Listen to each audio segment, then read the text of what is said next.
2 ദിവസമായിട്ടും ഇപ്പോഴും അവർ ഒളിവിലാണ് എന്നുള്ളത് വളരെ ഗൗരവമുള്ള കാര്യം തന്നെയാണ്. അതുമായി ബന്ധപ്പെട്ട് തന്നെയാണ് അല്ലെങ്കിൽ ഇവിടുത്തെ പോലീസ് എന്തുകൊണ്ട് പ്രതികളെ ഇപ്പോൾ പിടിക്കാൻ സാധിച്ചില്ല എന്നുള്ളത് കൊണ്ട് തന്നെയാണ് ബംഗാളിൽ നിന്നുള്ള പോലീസ് സംഘം ഇങ്ങോട്ടേക്ക് എത്തിയത് എന്ന് വേണം മനസ്സിലാക്കാൻ. അവർ ഇവിടുത്തെ പോലീസുമായി കമ്മ്യൂണിക്കേറ്റ് ചെയ്യുന്നുണ്ട്. കാര്യങ്ങൾ അവിടെ കുട്ടിയെ ഒരു സുരക്ഷിത സ്ഥാനത്തേക്ക് മാറ്റിയിട്ടുണ്ട്. ആ കുട്ടിയെ കാണുന്നതിനായാണ് ഇപ്പോൾ കുടുംബം അങ്ങോട്ടേക്ക് എത്തിയതിൻ്റെ ദൃശ്യങ്ങളാണ് ന്യൂസ് 18 പ്രേക്ഷകരിലേക്ക് എത്തിച്ചത്. ഇപ്പോൾ ഒരു വശത്ത് കാണുന്നത് ആ പെൺകുട്ടിയുടെ ബന്ധുക്കൾ നമുക്ക് നൽകിയ ആ ഫോട്ടോയാണ്. അത്രയധികം ക്രൂരമായി ആ കുട്ടിയെ ഉപദ്രവിച്ചു എന്നുള്ളതാണ്.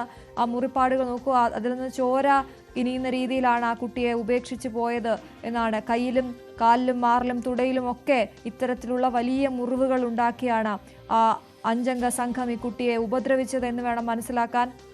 കോഴിക്കോട് രാമനാട്ടുകരയിലാണ് ഈ ഞെട്ടിക്കുന്ന സംഭവം ഉണ്ടായിരിക്കുന്നത്. ബംഗാളിൽ നിന്നുള്ള പെൺകുട്ടിയാണ്. ആ കുടുംബം ഇവിടെ ജോലി തേടി വന്നതാണ്. ആ പെൺകുട്ടി ഒരു മോളിൽ ജോലി ചെയ്യുകയായിരുന്നു എന്നാണ് മനസ്സിലാക്കുന്നത്. അവിടെ ഈ പരിചയപ്പെട്ട ഒരു യുവാവാണ് ഇത്തരത്തിൽ ചതിയിൽപ്പെടുത്തിയത് എന്ന് വേണം മനസ്സിലാക്കാൻ. ഹിന്ദി സംസാരിക്കാൻ അറിയാവുന്ന മലയാളിയായ ഒരു യുവാവ് ആ കുട്ടിയെ പീഡിപ്പിക്കുകയും തുടർന്ന് കൂട്ടുകാർക്ക് കൈമാറുകയും ഒക്കെ ആയിരുന്നു എന്നാണ്. എന്തായാലും കേട്ടാൽ ഞെട്ടലുണ്ടാക്കുന്ന, ഇത് കേരളത്തിലാണോ സംഭവിക്കുന്നത് എന്ന് നമ്മൾ വലിയ അഭിമാനത്തോടെ പറയുന്ന കേരളത്തിൽ മലയാളികളാണ് എന്ന് ഓർക്കണം. നമ്മൾ ഈ വലിയ അഭിമാനത്തോടെ പറയുന്ന കേരളത്തിലാണ് ഈ ബംഗാളി പെൺകുട്ടി കൂട്ടബലാത്സംഗത്തിനിരയായിരിക്കുന്നത്. ഇപ്പോഴും പ്രതികൾ ഒളിവിലാണ്. പ്രതികളിലേക്ക് എത്താൻ പോലീസിന് കഴിഞ്ഞിട്ടില്ല.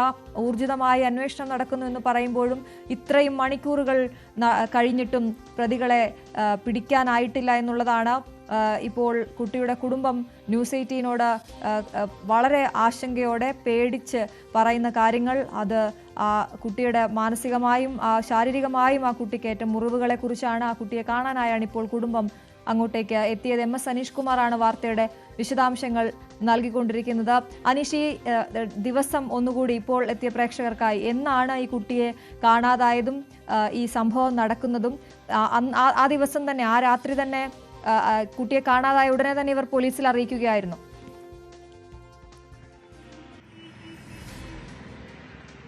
19-ാം തീയതിയാണ് കുട്ടിയെ കാണാതാവുന്നത്. പതിവ് പോലെ മാളിൽ ജോലിക്ക് പോയ ശേഷം രാത്രിയായിട്ടും വീട്ടിലേക്ക് മടങ്ങിയെത്തിയില്ല. ഇതേ തുടർന്ന് കുടുംബം ഈ പരിചയക്കാരായ ആളുകളുടെ അടുത്ത് അന്വേഷിച്ചു. കാരണം ഈ കുട്ടിക്ക് ഒരുപാട് പരിചയക്കാരൊന്നും ആയിട്ടില്ല. ഈ സ്ത്രീയും കുടുംബവും അവരും അമ്മയുമൊക്കെ ഏതാണ്ട് 10-12 വർഷമായി ഈ നിർമ്മാണ ജോലികളൊക്കെ ചെയ്ത് ഇവിടെ ജീവിക്കുകയാണ്. അവർ ഇവിടെ കുറച്ചു നാളായെങ്കിലും ഈ കുട്ടി അധികം നാളായിട്ടില്ല ഇവിടേക്ക് എത്തിയത്. അതുകൊണ്ട് ഒരുപാട് പരിചയക്കാരൊക്കെ ഇല്ല. ഈ മാളിൽ ഈ കുട്ടി നേരത്തെ ഒരു ജിമ്മിൽ പരിശീലനത്തിന് പോയിരുന്നു. ആ ജിമ്മിൽ വെച്ച് പരിചയപ്പെട്ട ഒരു സ്ത്രീയാണ് ഈ മാളിൽ ഇങ്ങനെ ജോലി നോക്കാം, വലിയ ബുദ്ധിമുട്ടുള്ള ജോലിയല്ല, തുണി മടക്കി വെക്കുകയും അങ്ങനെ ചില നിസ്സാരമായ ജോലികൾ ചെയ്താൽ മതിയെന്ന് പറയുകയും ആ കുട്ടിയെ അവിടെ ജോലിക്കായി എത്തിക്കുകയും ചെയ്ത് ആ മാളിൽ വെച്ച് പരിചയപ്പെട്ട ഒരാളാണ് എന്നാണ് ആ കുടുംബം പറയുന്നത്. ഇവർക്കും അറിയാം, കണ്ടാൽ പരിചയമുള്ള ഒരു യുവാവാണ് ഈ കുട്ടിയെ തട്ടിക്കൊണ്ടുപോയത്. 19-നാണ് ഇത്തരത്തിൽ ഈ കുട്ടിയെ കാണാതാവുന്നത്. അതിനെ തുടർന്ന് പരാതി നൽകിയെങ്കിൽ പോലും അന്ന് കുട്ടിയെ കണ്ടെത്താൻ കഴിഞ്ഞില്ല. 19-ന് തന്നെ പരാതി നൽകിയെന്നാണ് നമ്മൾ നേരത്തെ സംസാരിച്ചപ്പോൾ അവർ പറയുന്നത്.